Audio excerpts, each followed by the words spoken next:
how can you forgive? You know, I can't forgive myself for the things, even though I know it was something that I did and something that I was told to do.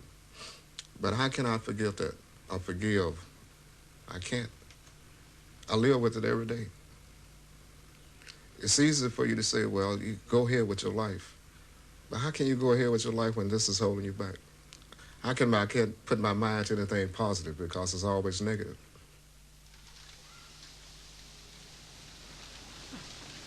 Trong nhiều lúc quá buồn thì tôi nghĩ rằng tôi sẽ đi nơi khác làm ăn.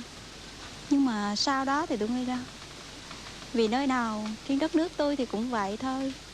Nơi đây tôi còn có quê hương, có bà con, có và điểm an ủi tôi nữa. Còn những ngôi mộ của người mẹ và của những người thân.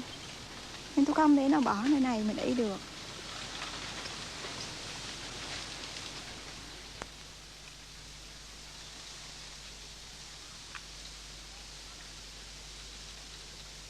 These people were tortured by this. They were kids, 18, 19 years old. Most of them had never been away from home before they went to the service. And they end up in Vietnam. And in a moment,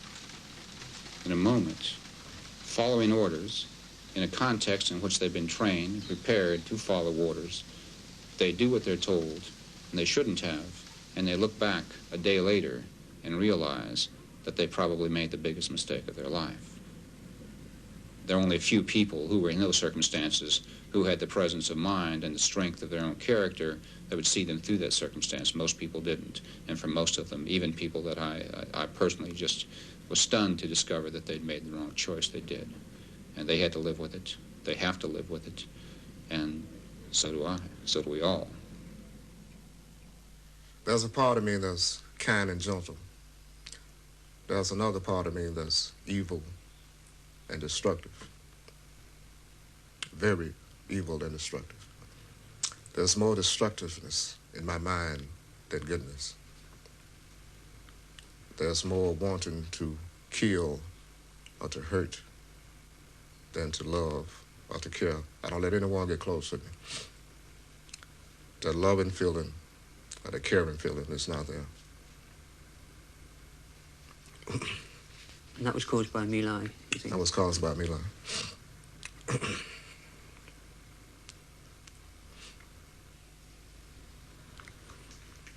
My little boy playing in my grandmother's front yard here in Jackson, at his grandmother's house. And there were some teenagers across the street got into an argument. It was 14 and 15. And one went home and got a gun. And the other one just ran in the direction where my little boy was playing. And he shot him in the head. I was in the house. And I came out and picked him up. But he was already dead. He was dying. So when I looked at him, his face looked like the same face of the child that I had killed. And I said, this is the punishment for me killing the people that I killed. And when the picture that I had, they had his funeral. I got back from the funeral that night. That's the way it cracked. And I left it like that. It just cracked.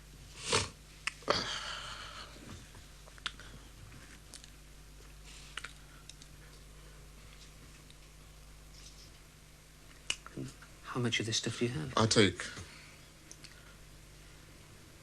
1,200 milligrams every 4 hours, 4 times a day, of drugs and medication. I have to take it. I need it. That's the only thing that held me somewhat stable. Not as nervous. I stay nervous, even with the medication. But if I don't take it, I just go off. Just keep me under control. It helps me. Because if I don't, I may do something to someone. Even though I still have a tendency to think that of hurting someone. But the medication helps me, it really helps me. But I have to take a lot of it. And it's strong, you know. It's very strong. Do you think this really dreadful condition that you're in, this terrible life that you're leading, do you think it's ever going to come to an end? Yeah, when I kill myself. It'll come to an end. Like I said, I tried suicide 3 times. Maybe the good Lord is not ready for me to go, because I could have been dead with all the stuff I'd taken and tried to. But eventually, it's not out of my mind. Like I'm sitting talking to you now, I can't promise that when you come again, I'll be here. Because before you came, I had to get out the hospital from trying suicide for the 3rd time. The good Lord doesn't appear to have treated you very well, to have put you through all this. I still believe in him, but I guess life, you live a life for a reason, for a purpose. Now, what that purpose is to have me still here, I don't know.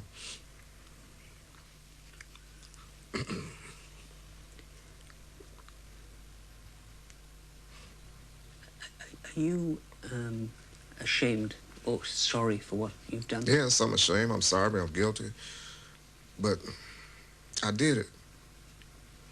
You know, what else can I tell you? It happened. You're looking at someone that did it.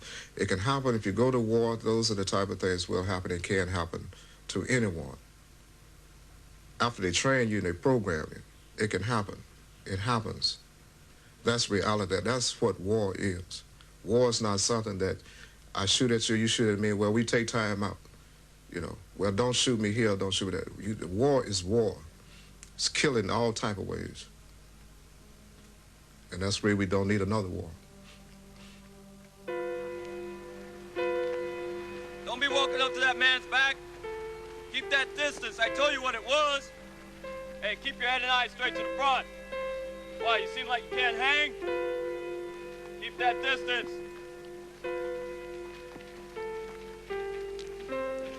Hold that weapon up.